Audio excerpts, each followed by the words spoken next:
خليد بالقرآن هو إمامنا على هداية الله آمتنا. خليد بالقرآن هو إمامنا على هداية الله آمتنا. كلام ربنا هدايتنا عطاه جبريل على رسولنا. كلام ربنا هدايتنا عطاه جبريل على رسولنا.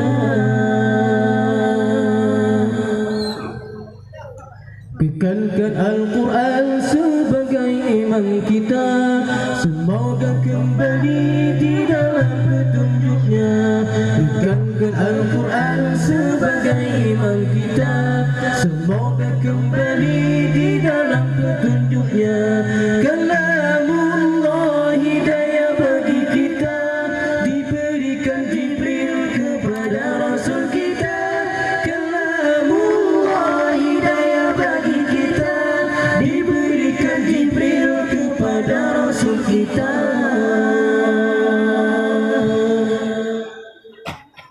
Kalam Rabbina ala nuril Mustafa. Kalam Rabbina ala nuril Mustafa.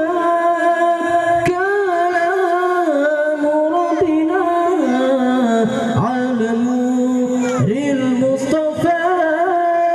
Kalam Rabbina ala nuril Mustafa.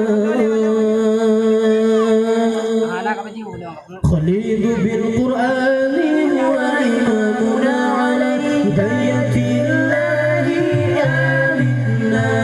خليد بالقرآن هو إمامنا على هداية الله آمتنا.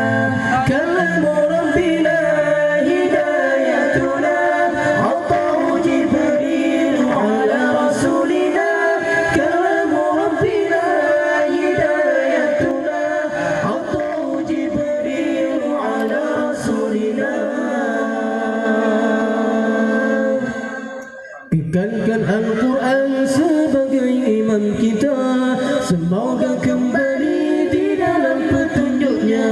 Kekalkan Al-Quran sebagai imam kita, semoga kembali